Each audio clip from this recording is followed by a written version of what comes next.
व्यापी एकसंधता असलेलं हे एक नेशन स्टेट आहे आणि या देशाला ही ओळख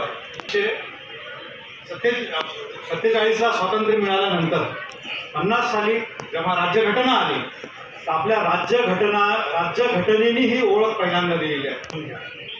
इंडिया दॅट इज भारत ही ओळख त्या देशामध्ये वेगळ्या अर्थाने होती, आजच्या अर्थाने होती. काय होतं, इतिहास काय आहे? इंडिया हा जो शब्द आहे तर ग्रीक वकील जो मौर्यांच्या दरबारामध्ये होता त्यांनी इंडिका नावाचा ग्रंथ लिहिला.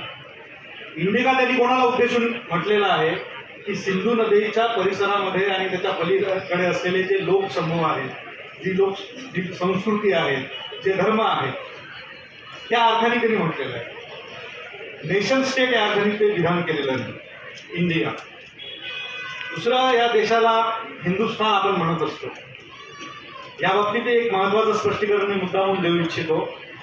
हिंदुस्थान ही जी ओळख आहे ती मुळामध्ये उत्तर भारतापुरती सीमित आहे. सातपुडा विंध्यच्या पलीकडे गंगा यमुनेच्या खोऱ्यामधला जो प्रदेश आहे त्याला हिंदुस्थान म्हटलं जातं. तर सिंधू नदीच्या खोऱ्यापासून तर गंगा यमुनेच्या खोऱ्यापर्यंत ही ओळख पहिल्यांदा कधी आली? हिंदुस्थान इस्लामचा उदय इसवी सनाच्या 7व्या शतकामध्ये झाला, हे आपल्याला कल्पना आहे.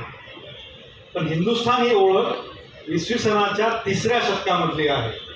सेसेनियन सम्राट म्हणजे इराणमधला सम्राट होता, नक्शे रुस्तुम नावाचा ग्रंथ त्यांनी लिहिलेला आहे. नक्शे रुस्तुम, शहापूर प्रथम हा सम्राट होता. त्यांनी आपल्या ग्रंथामध्ये या भूमीचा निर्देश, तीच भौगोलिक भूमी आपण म्हणतो, त्याला त्यांनी हिंदुस्थान म्हटले. आता इथे पुन्हा एक महत्त्वाचा मुद्दा आहे की हिंदुस्थान हा जो शब्द आहे आलेला तो भूराजकीय अर्थाने आलेला आहे, जिओ पॉलिटिकल अर्थाने आलेला आहे. त्याचा आणि धर्माचा काहीही संबंध नाही.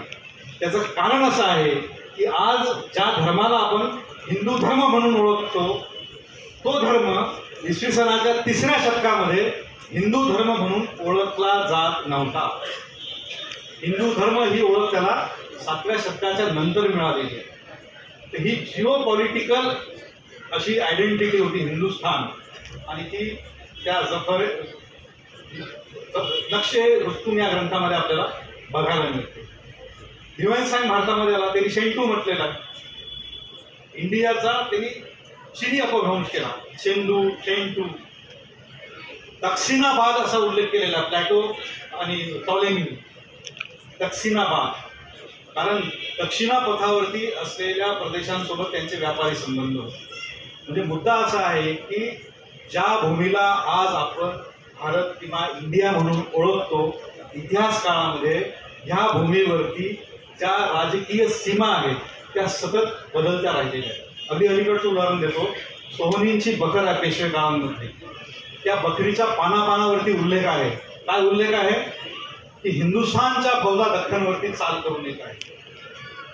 हे वाक्य पुरेसं आहे की हिंदुस्थान हे जे देशभान आहे आणि दख्खन हे जे देशभान आहे, तर दख्खनचे लोक काय म्हणतायत, हिंदुस्थानच्या फौजा म्हणजे शत्रूंच्या फौजा म्हटलेल्या.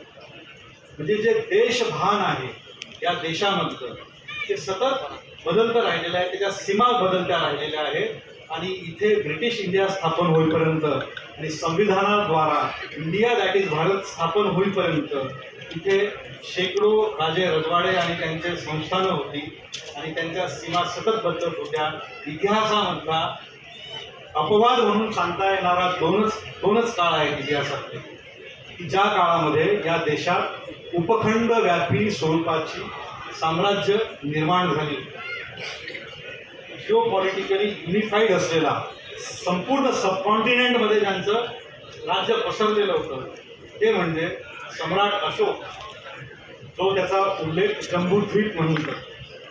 आणि दुसरा काळ आहे सम्राट अकबराचा. ते both were non Hindus and they succeed in this project because they were tolerant. ते सहिष्णू होते म्हणून त्यांना असं मोठं साम्राज्य निर्माण करणार. ते फिरकापरस्त नव्हते. ही जी समावेशकता आहे ती मुळामध्येच या राष्ट्रामध्ये सुरुवातीपासून राहिलेली आहे.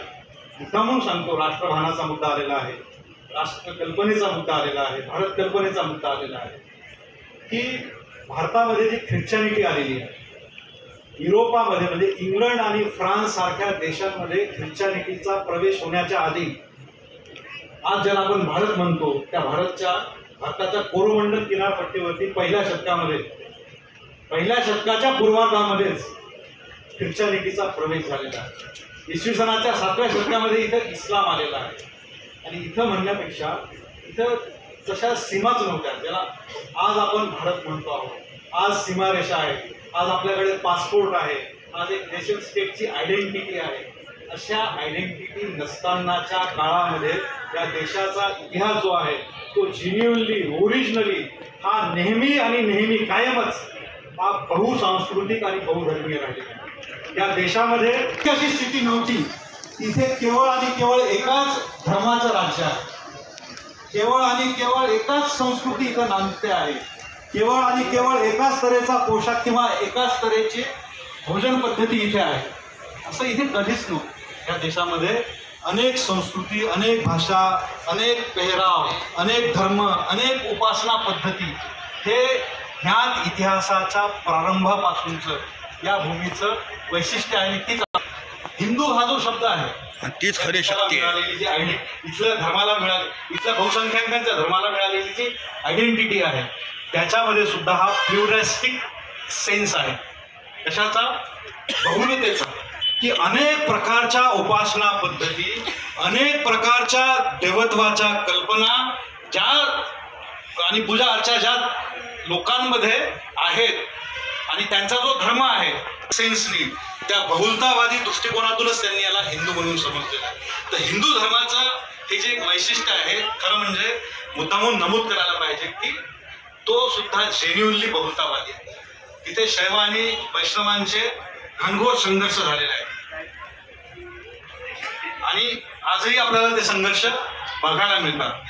तर अशा बहुलतावादी असलेल्या, समावेशक असलेल्या हिंदू धर्माला जर कोणीतरी एकच एक धर्मग्रंथाचा, एकाच एक उपासना पद्धतीचा आणि एकाच एका देवत्वाच्या प्रतीकांचा धर्म जर कोणी बनवू पाहत असेल तर त्याच्या इतका हिंदू विरोधी आणि हिंदू राष्ट्र विरोधी दुसरा कोणी नाही. धन्यवाद सर. या